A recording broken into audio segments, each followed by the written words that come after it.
¿Por qué quiero ser presidente? Porque nuestro país merece estar mejor.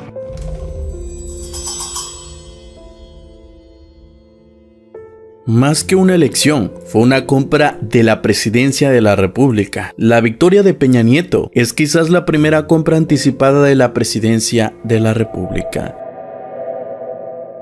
Enrique Peña Nieto llegó como el propio Gustavo Madero, entonces presidente nacional del Partido Acción Nacional. Dijo unos días después de la elección de 2012, a punta de billetazos, es decir, elecciones con un chorro, con un montón de dinero subterráneo, proveniente de fuentes oscuras, recuerda Julio Hernández, periodista y columnista del diario La Jornada. En medio de una elección, en donde el dinero inclinó la balanza a su favor, el entonces candidato del Partido Revolucionario Institucional llegó al poder gracias también a la decepción del supuesto cambio con el PAN y los más de 100,000 muertos de la lucha del expresidente Felipe Calderón contra el narcotráfico. Sin embargo, como lo revela Álvaro Delgado en su libro Amacianato, Felipe Calderón y Enrique Peña Nieto pactaron el apoyo del PRI mexiquense al panista en 2006, a cambio del respaldo de Calderón al entonces gobernador del Estado de México para los comicios de 2012. Además, el expresidente panista Vicente Fox Quesada reconoció durante una entrevista en Viva México que tenía un acuerdo con Peña Nieto para apoyarlo, porque Peña Nieto se comprometió conmigo a mover dentro del PRI reformas a favor de México. Seguramente de allí proceden negocios que construyó a su paso por la presidencia y su voraz interés de la industria petrolera, como lo retrata el periodista Raúl Olmos en su libro Fox, Negocios a la sombra del poder. Además de una serie de sobornos corporativos que ahora ya sabemos fueron de OHL, Odebrecht, constructoras y grupos transnacionales. Y aunque el movimiento Yo Soy 132 cimbró la campaña de Enrique Peña Nieto, no alcanzó para ser un contrapeso efectivo. El colectivo surgió de las universidades, en primer lugar desde la Iberoamericana, en donde los estudiantes le cuestionaron el uso excesivo de la fuerza en los acontecimientos de Atenco. A final de cuentas, el presidente revolucionario institucional, Enrique Peña Nieto, dejó una deuda interna para México, la más alta que se ha visto en 20 años. Días después de las elecciones de 2012, miembros de la oposición destaparon una operación millonaria que utilizó monederos electrónicos para la compra del voto en favor del candidato priista, a pesar de que se presentaron pruebas que las autoridades sospechaban de lavado de dinero y el uso de recursos del narcotráfico. Enrique Peña Nieto asumió el poder y el tema quedó en el limbo, como siempre ha pasado. La corrupción no es un accidente en la historia de Peña Nieto, él es la historia de la corrupción. De acuerdo con Transparencia Internacional, México, en el sexenio de Enrique Peña Nieto, es el líder de percepción de corrupción, con un 51% de mexicanos que han pagado un soborno. Por su parte, el estudio Anatomía de la Corrupción de la académica María Amparo Cázar reveló que el 43% de las empresas en México han dado sobornos. Ni la Casa Blanca de Peña Nieto, ni el plagio en la tesis, la casa del entonces secretario de Hacienda en Malinalco, la compra y el uso irregular de software para espiar periodistas y activistas, los sobornos a funcionario por parte de empresas como OHL y Odebrecht, la desviación y desaparición de millones de pesos desde dependencias federales. Todo eso junto no significa corrupción para el presidente, pues decía que somos los mexicanos los que tenemos una percepción equivocada. Para el entonces presidente de México, Enrique Peña Nieto, todo lo que decían y pensaban los mexicanos era una exageración, porque cualquier cosa que ocurra hoy en día es por la corrupción. Aseguró durante el foro Impulsando a México la fortaleza de las instituciones. Casi hay un choque aquí en la esquina, fue por la corrupción. Algo pasó en el semáforo. ¿Quién compró el semáforo? Que no funciona. Irónico, el presidente de México en medio de multitudes, denuncias e investigaciones de corrupción en su gobierno. La corrupción no es un accidente en la historia de Peña Nieto, él es la historia de la corrupción. Peña Nieto es el resultado de una historia de corrupción. Si él combatiera la corrupción, se combatiría a sí mismo, se acabaría desvaneciendo él mismo, porque él es el resultado de la corrupción. Desde el gobierno de Arturo Montiel, siendo el secretario de administración, manejó los fondos que se desviaron durante la época de Montiel. Ahí estaba clarísimo que él representaba eso.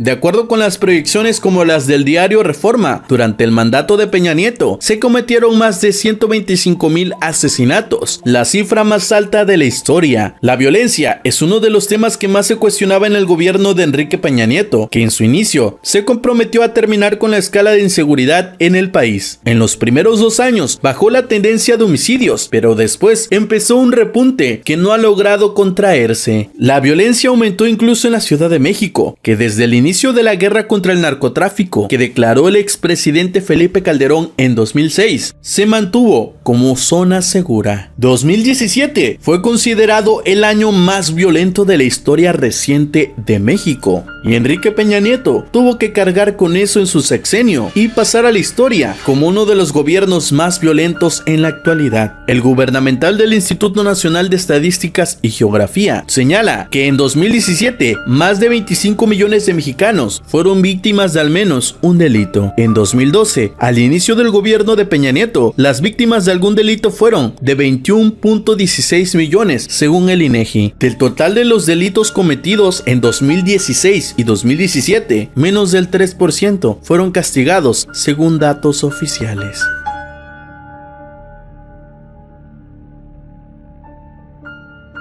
De 2000 a 2017 fueron asesinados 111 comunicadores en posible relación con su labor periodística, de los cuales 38 fueron durante el sexenio de Enrique Peña Nieto, de acuerdo con la organización del artículo 19. El asesinato de periodistas por un acto criminal realizado desde el poder político. Las estadísticas señalan que el 90% de los asesinatos a periodistas provienen de personas vinculadas con el Estado. En el gobierno de Enrique Peña Nieto no solo aumentó el número de agresiones a periodistas, sino se acrecentó la brecha institucional para que la impunidad de los casos siga. El reporte anual de Reporteros Sin Fronteras sitúa a México como el tercer país más peligroso en el mundo para ejercer el periodismo, incluso más peligroso que Siria y Afganistán. En el gobierno de Peña Nieto, mientras no se esclarecía alguno de los casos de asesinatos de periodistas, el Estado mandaba un mensaje claro a los agresores de que puedan hacer lo que quieren y en ningún momento serán castigados. Es por eso que la impunidad es asesina. Además de que en el sexenio de Enrique Peña Nieto, México ocupó uno de los lugares más alejados en el listado de libertad de expresión, en donde Noruega ocupaba el primer lugar y el último Corea del Norte. México se situó en el lugar 149 de 180 países. Sin duda, la muerte de periodistas, la muerte de comunicadores, fue algo que tachó y llenó de sangre al sexenio de Enrique Peña Nieto.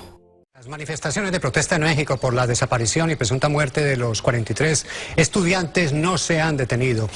Una de las tragedias, y que sin duda, un acontecimiento que marcó el sexenio de Enrique Peña Nieto, llegaría el 26 de septiembre de 2014, cuando desaparecieron durante un ataque armado 43 estudiantes de la Escuela Normal Rural Isidro Burgos de Ayotzinapa. Es, según organizaciones civiles, uno de los casos más dramáticos de la historia reciente del país. La PGR determinó que los estudiantes fueron asesinados y sus cuerpos incinerados por una banda de narcotráfico, pero los padres de las víctimas no aceptaron la versión oficial. El caso fue investigado por el Grupo Interdisciplinario de Expertos Internacionales, designado por la Comisión Interamericana de Derechos Humanos. Su conclusión fue que la verdad histórica, como se llamó la pesquisa de la PGR, no podía sostenerse, es decir, que lo que decía la PGR era mentira. Se presentaron 2 informes que fueron aceptados por las autoridades, pero sus recomendaciones no se han aplicado por completo, según organizaciones de derechos humanos. El gobierno de Peña Nieto no renovó la estancia de los expertos en México. En junio de 2017, un tribunal federal ordenó rehacer la investigación y crear una comisión de la verdad para determinar lo que realmente sucedió el 26 de septiembre del 2014. El presidente electo Andrés Manuel López Obrador se comprometió a establecer una comisión. El caso de Ayotzinapa se convirtió en uno más de los símbolos del problema de desaparición de personas en México, uno de los temas más graves de derechos humanos en el país. La cifra real de desaparecidos no se conoce. La Secretaría de Gobernación afirma que son 37.485, pero organizaciones civiles afirman que pueden ser mucho más. Sin duda, el sexenio de Enrique Peña Nieto estuvo manchado por muchas cosas y acontecimientos que marcarán la historia de manera desfavorable para todos los mexicanos. Problemas sin resolver y supuestos problemas resueltos que quedan inconclusos y en la duda de todos los mexicanos. Por esto y por muchas cosas más, Enrique Peña Nieto es considerado uno de los peores presidentes que ha tenido México. Estos solamente son algunos de los acontecimientos que marcaron el sexenio de Enrique Peña Nieto. Si te ha gustado este video, déjamelo saber en la caja de los comentarios, compártelo, suscríbete y activa la campana para recibir todas las notificaciones. Si quieres saber más, déjamelo saber en la caja de los comentarios y puedo hacerte una segunda parte de todos los acontecimientos que marcaron el sexenio de Enrique Peña Nieto. Mi nombre es Samuel Santiago, esto es Sin Pelos en la Lengua, hasta el próximo video.